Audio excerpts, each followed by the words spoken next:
வணக்கம். நான் மதியழகன். இந்த தையட்டி தனியார் காணிகளில் அமைக்கப்பட்டிருக்கின்ற அந்த சட்டவிரோத கட்டடம் அதுக்கு திஸ்ஸ விஹாரை என பெயர் சூட்டப்பட்டு செய்திகளில் வந்திருக்கும். அது அளவீடு செய்து அதுக்கண்ட ஒரு குழு அமைக்கப்பட்டு அந்த குழுவின் தீர்மானத்துக்கு அமைய அளவீடு செய்து நில அளவை திணைக்களத்தினால் அளவீடு செய்து காணி உரிமையாளர்களிடம் உரிமையாளர்கள் காணிகள் அடையாளப்படுத்தப்பட்டு கையகப்படுத்துறதுக்கான ஏற்பாடுகள் நடந்தது. அதுக்கான 17ஆம் தேதி எங்களுக்கு 17ஆம் தேதி முதல் தடவையாக அளக்கிறதுக்குரிய ஏற்பாடு எங்களை அழைக்கப்பட்டிருந்தோம். 17ஆம் தேதி அதுக்குரிய சார்பானவர்கள் அதுக்குரிய திணைக்கள ஆக்கள் எல்லாரும் இருக்கணும் என்று அது தடை செய்யப்பட்டது. பிறகு 2 நாள் முந்தின நாள் அந்த அளக்கிறதுக்கான ஏற்பாடு நடக்கப்பட்டிருந்தது. அங்கே எங்களை பிரதேச செயலர் தான் ஒரு கடிதம் மூலம் காணி உரிமையாளர்களுக்கு காணிகளை கொடுக்கிறதுக்காக என்று சொல்லி ஒரு கடிதம் மூலம் எங்களை அழைத்திருந்தார். அங்கே நில அளவு திணைக்களம் எங்களுக்கு வாய் மூலம் வழங்கப்பட்டது. யாழ்ப்பாண நில அளவு திணைக்களம் அளக்கப் போவதாகவும் கொழும்பிலிருந்து அவர் அதை பார்வையிடுவதற்காக 2 நில சேவிய சூப்பரண்டன்மார் வர்றதாக. ஆனால் நாங்கள் அங்கே சென்ற பொழுது கொழும்பிலிருந்து 2 டீம் அவர்கள் தான் அளப்பதாக எங்களுக்கு அறிய கிடைத்தது.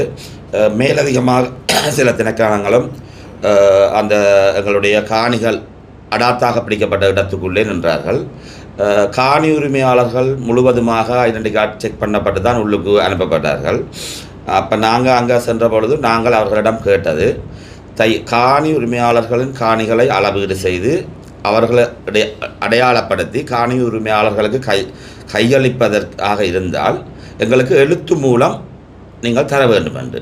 ஏனென்றால் எங்களை இவர்கள் சந்திப்புகளுக்கு பிரதேச செயலகங்களுக்கு மாவட்ட செயலகத்துக்கு அழைத்த பொழுதும் எந்த ஒரு எழுத்து மூல ஆவணமும் எங்களுக்கு தரப்படவில்லை.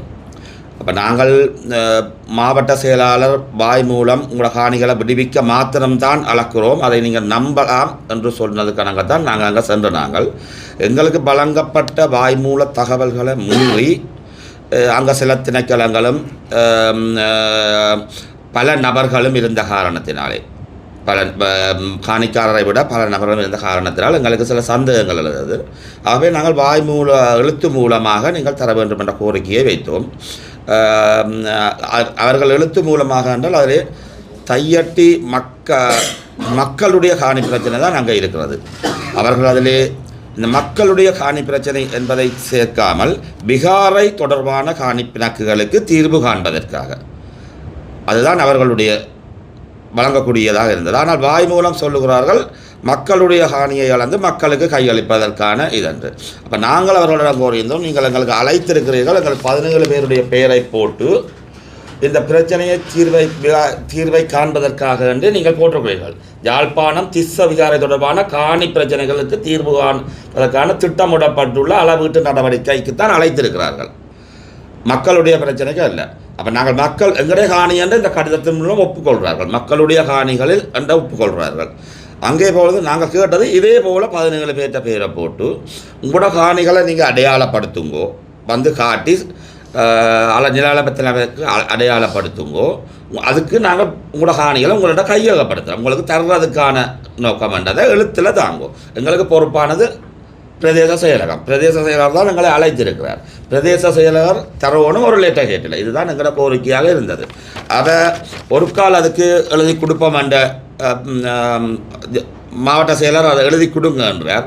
சில சொற்றாளர்களை இணைக்க இறுதி வரை தயங்கினார்கள். ஒவ்வொரு காணிகளை ஒப்படைக்க என்ற சொற்றாடலை இணைக்கிறதுக்கு தங்களுக்கு அதிகாரம் இல்லை. அது வாய் மூலம்தான் சொல்லுவோம். ஆனால் அந்த கொழும்பிலே நடந்த கூட்டங்களில் எடுக்கப்பட்டு விட்டதாக முடிவு.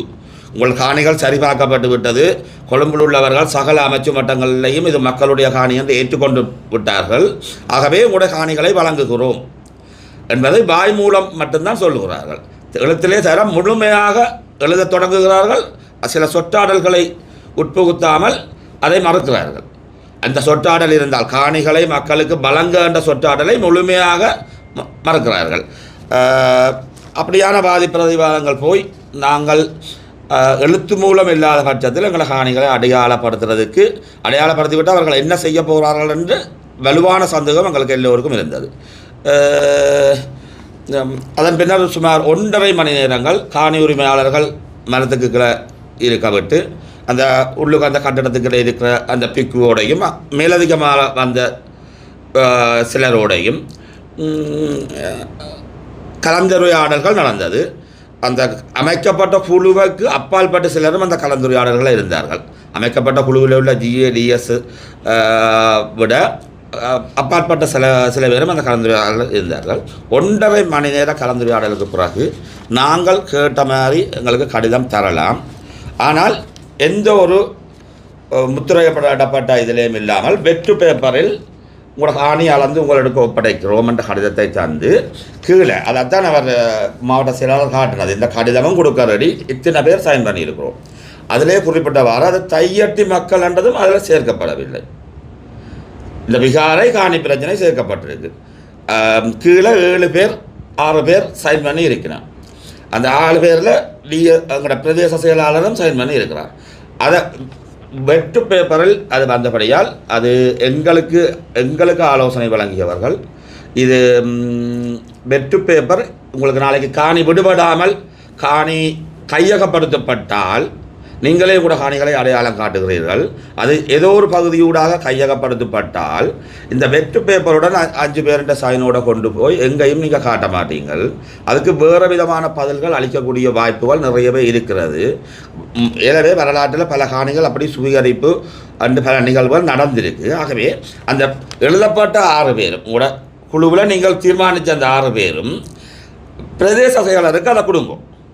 பிரதேச செயலர் இதில் எப்படி சொல்லியிருக்கிறாரோ அதை போல் இந்த தீர்மானம் இங்கே எடுக்கப்பட்டதுக்கு அமைய இந்த காணிகளை ஒப்படைக்கிறதுக்கான அனுமதி வழங்கப்பட்டிருக்கின்ற பிரதேச செயலர் இதில் தந்தால் தான் நாங்கள் அளக்க விடுவோம் என்றது தான் நாங்கள் சொன்னது. இதில் முக்கியமான விஷயம் நாங்கள் உங்களுக்கு சொல்லணும். இந்த காணி அளவீடு செய்து அந்த காணிகளை கொடுத்தால் இந்த காணி உரிமையாளர்களை விட சந்தோஷப்படுறது வேறு யாருமே இருக்க முடியாது. காணிகளை ஒப்படைத்தால் அளவீடு செய்து அதுக்கு நாங்கள் தடையாக எக்காரணம் கொண்டும் தடையாக இருக்க போகிறதில்லை. நாங்கள் எங்களோட காணிகளை எடுக்கிறதுக்காண்டித்தான் தொடர்ந்து பல முயற்சிகளை பல விதமான முயற்சிகளை செய்து கொண்டு இருக்கிறோம். அதே நேரம் எங்களோட காணிகளுக்கு மற்றவை அத்துமீறி செய்கிற செயல்பாடு நடந்தால் அதுக்கு உச்சகட்ட எதிர்ப்பை தெரிவிக்கிறதும் இந்த காணி உரிமையாளர்களை தவிர வேறு யாரும் இல்லை. அதை எல்லாரும் முதலாவதாக புரிஞ்சு கொள்ளணும். இந்த காணி விடயங்களில் பல தரப்பட்ட இதுகளில் முதலாவது 17ஆம் தேதி அளவை குழப்பப்பட்ட பின்னர் அதில் உள்ள பாதகமான செயல்பாடுகளை நாங்கள் யாழ் மாவட்ட செயலருக்கு ஒரு கடிதம் மூலம் எழுத்து மூலம் கொடுத்துருக்கிறோம். அந்த கடிதத்தின் பிரதிகள் அதிநேதர் ஜனாதிபதி பிரதமர் உட்பட பாராளுமன்ற உறுப்பினர் கயேந்திரகுமார், மாவட்ட ஒருங்கிணைப்பு தலைவர் ராமலிங்கம் சந்திரசேகர், பாராளுமன்ற உறுப்பினர் சிவஞானம் ஸ்ரீதரன், ஆளுநர் வேதநாயகன், காணி உரித்து நிர்ணய ஆணையாளர் நாயகம், சிரேஷ்ட நில அளவை அத்தியசர் இவ்வளவு பேருக்கும் இந்த கோப்பியை அனுப்பியிருக்கிறோம். அப்படி இருந்த 22ஆம் தேதி இந்த கடிதம் கையளிக்கப்பட்டது. இந்த கடிதத்துக்கும் எந்த ஒரு எழுத்து மூல பதிலும் இதில் உள்ள நியாயப்பாட்டை மக்களும் புரிஞ்சு கொள்ளுங்க. எழுத்து மூலம் எதுவுமே தர மாட்டோம் உங்களுக்கு. நீங்கள் அதை கேட்கக்கூடாது, எழுத்து மூலம் கேட்கக்கூடாது. அவர்கள் எங்களுக்காக போராடி இருக்கிறார்கள். எங்களுடைய அதிகாரிகள் எங்களுக்காண்டி போராடி இருக்கலாம் இதோட கோணம் என்று. எழுத்து மூலம் தர்றதால உங்களுக்கு அதில் என்ன நட்டம் அதைத்தான் நாங்கள் கேட்டுனாங்க.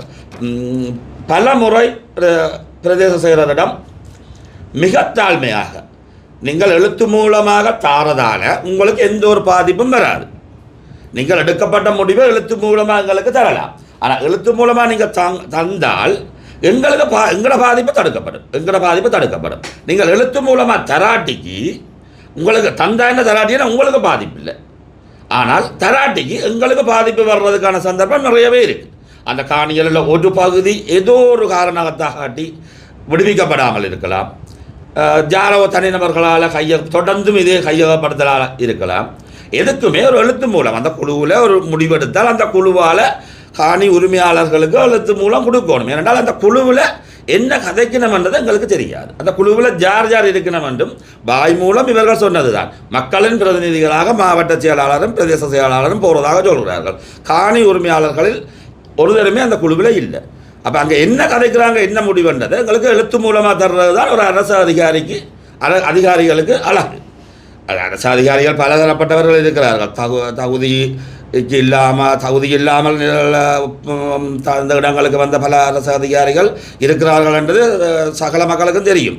அவைக்கு அதை எழுத்து மூலம் கொடுக்குறதுல சங்கடங்கள் இருக்குதோ இல்லையோன்றது எங்களுக்கு தெரியாது. எங்களுக்கு அந்த நிலைமை தெரியாது.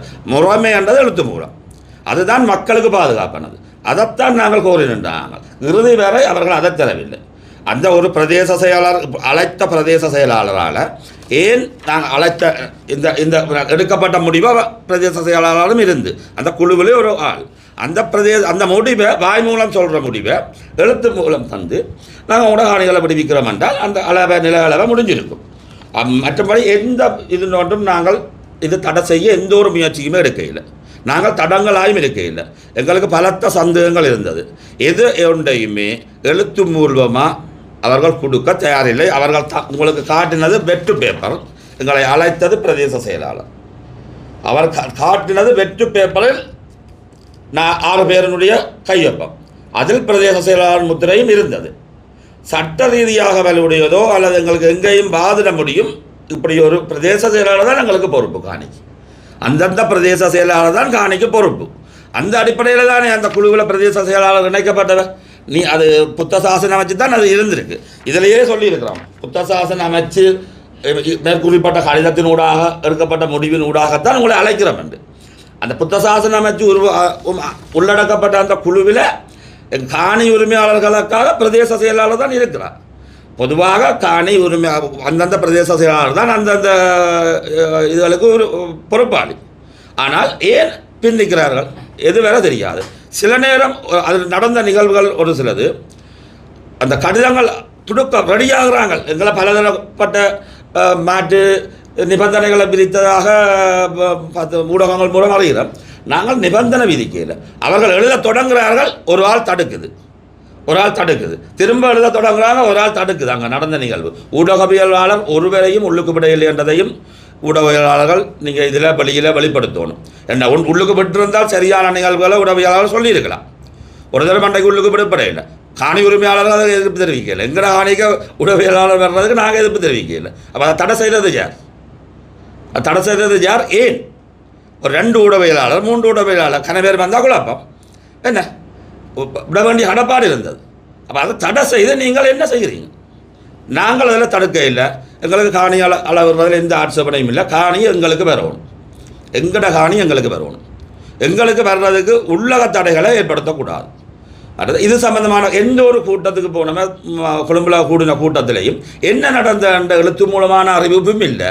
கூட்டம் முடிஞ்சு வந்து காணி உரிமையாளருக்கு இன்றைக்கு நடந்த கூட்டத்தில் இன்ன கலந்துரையாடப்பட்டது அண்டு அந்த அறிவிப்பும் எங்களுக்கு கிடைக்கல. நாங்கள் முடிவெடுத்துட்டோம், அழக போகிறோம், உங்களுக்கு காணி விட போகிறோம். அப்போ இருக்கிற கட்டிடம் என்ன?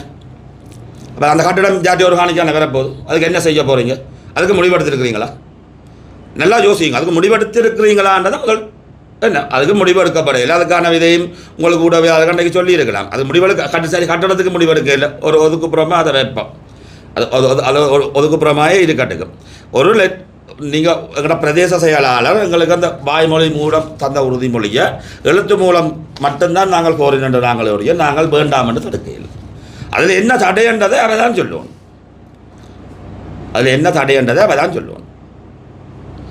எழுத்து மூலம்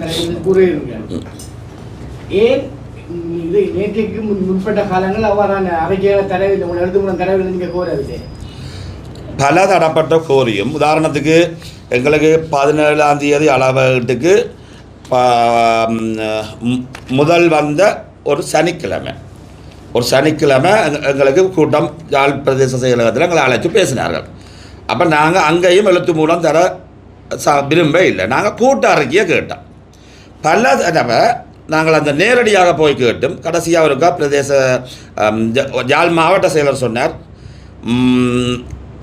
காணிக்கு பொறுப்பான மாவட்ட அதிகாரிக்கு ஏஜிஏ லேண்டுக்கு நீங்கள் அந்த அறிக்கையை கொடுங்க.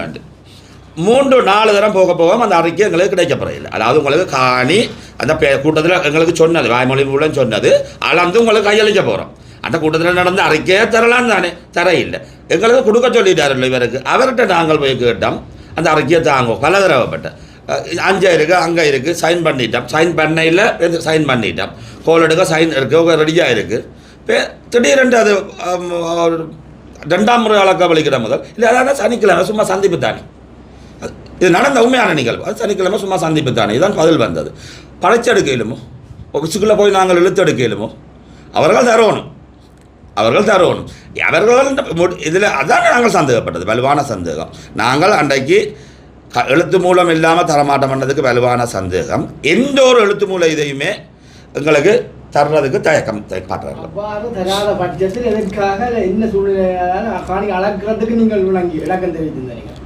ஏற்கனவே உங்களுக்கு எழுத்து மூலம் ஒரு அறிக்கையிலோ ரிப்போர்ட் தராத பட்சத்தில் இருந்த சூழ்நிலையில் எந்த நம்பிக்கையில் எந்த உத்தரவாதத்தின் அடிப்படையில் காணி அளவிடுவதற்கான இதுக்கு இணங்கி சென்றார்? அவர்கள் அதுக்கு நாங்கள் கேட்டதுக்கு யார் அளக்கிறது அன்று நாங்கள் கேட்ட பொழுது திரும்ப கேட்க சொன்னாங்க. யாழ்ப்பாண நில அளவு திணைக்களம் தான் அளக்கிறதாக.